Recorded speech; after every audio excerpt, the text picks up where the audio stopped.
everyone, Mrs. Peterson here, and now I'm going to talk to you about doing adjustments.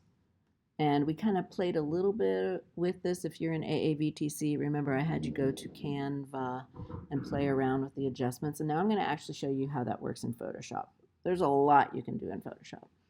Over here, you might have some presets, some pictures here. And they'd had that in Canva too, where you can just click on one. We're not going to use those. We're going to learn how to do the adjustments the way that we want. Okay, presets, single adjustments. We're not going to do this either. Hue, saturation, brightness, contrast curves, levels, balance, black and white, exposure, all those kind of things. Yes, we are going to use those for other things eventually, especially if you're in graphic design.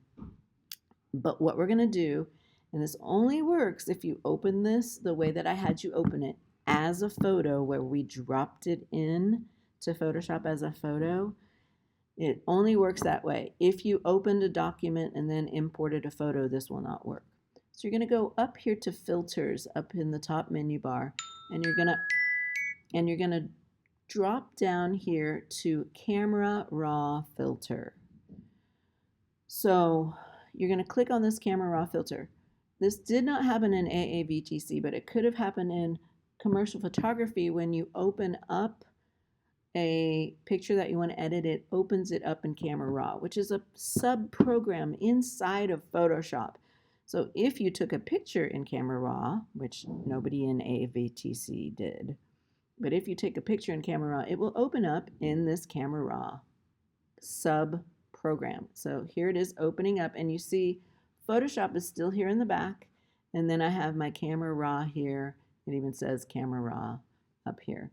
And my picture that I'm editing is not a huge picture. I took it on my cell phone, so it's probably 2 megabytes. But if you take a picture in Camera Raw, it could be 20 megabytes, and then you've got a lot of really cool things you can do with it. The ones that we took on the DSLR cameras for AAVTC, those were JPEGs, and they're probably anywhere from 4 to 10 gigs. So anyway, all that to say, the first thing that pops up is this adjustments right here, which is what we did when we were in Canva. So what I always say is make sure that you are going to check what everything is. But we're going to start down here with the white balance, and this is as shot. So we're going to start with this. There's as shot, there's auto. Let's see what happens with auto. It's going to make an adjustment.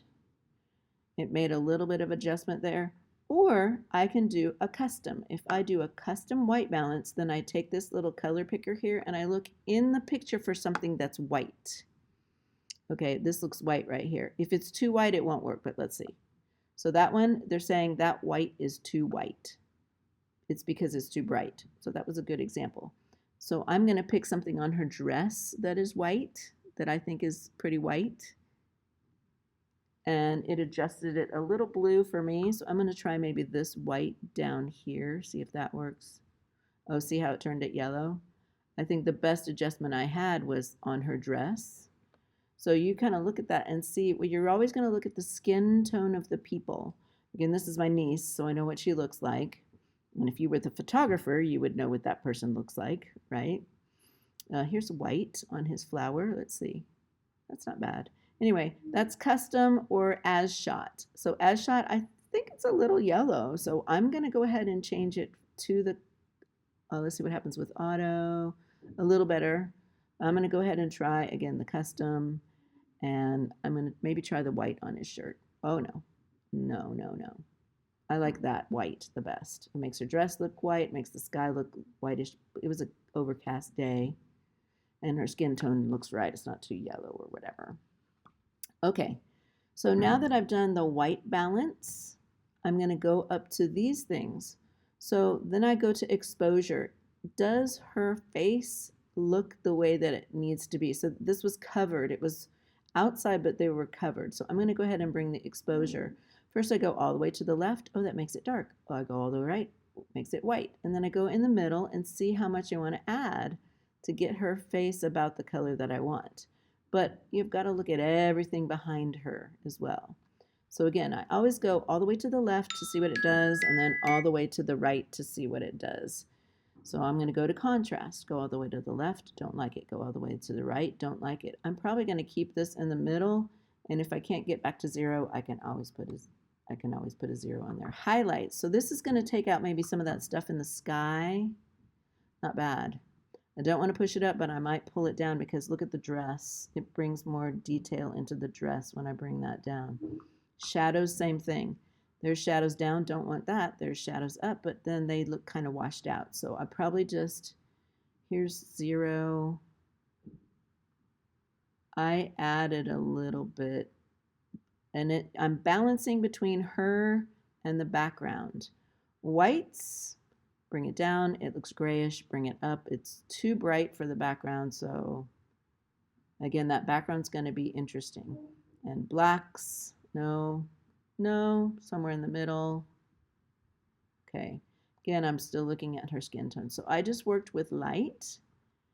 On color, first we did the white balance. I always like to do that first. Now there's two things that you need to know the difference between vibrance and saturation. And this is where I see most people go wrong. They take saturation and they push it all the way up, and look at the person's skin tone. It changes. Doesn't matter what color skin you have, that if you put saturation up, it will change their skin tone.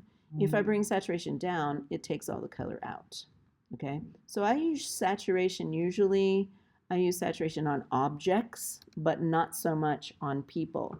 What I use for people is vibrance. So I can add a little color, so maybe make the greens greener or a little bit, but usually not changing their skin tone. So here's vibrance all the way down. It did take it all the way out. And if it's all the way up, wow, this one did add a lot of color to her skin tone, but it didn't make her orange, okay?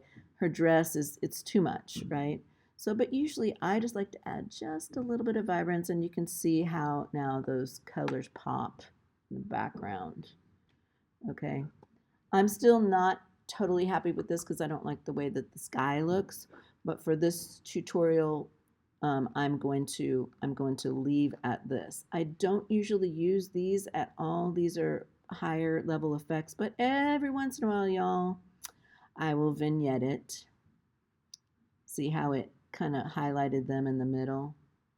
So that would be kind of the last thing I do. I don't vignette till I'm done with everything, but I'm not going to vignette this, okay? Because there's some other things I want to show you in another tutorial video. So I'm going to go ahead and click OK, like saying, oh, I finished with this.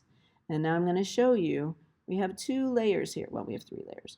The top layer is the one that I edited. The one below it is what it used to look like. So if I click on the eyeball right here, you're going to see what it used to look like. So here you see Kaya and her husband, and now this is what it used to look like. Okay, so I don't like that her face is so dark. I like this because I can see your skin tone. The greens and the yellows are nice in the trees.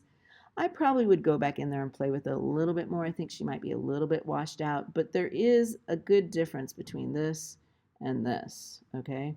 And this is just the basics of light and color editing. There's so much more we can do in Photoshop. This will be a great one for us to stop on today, and I'll have more for you soon. I love you. I miss you already. Go out and change your world for the better. Bye-bye now.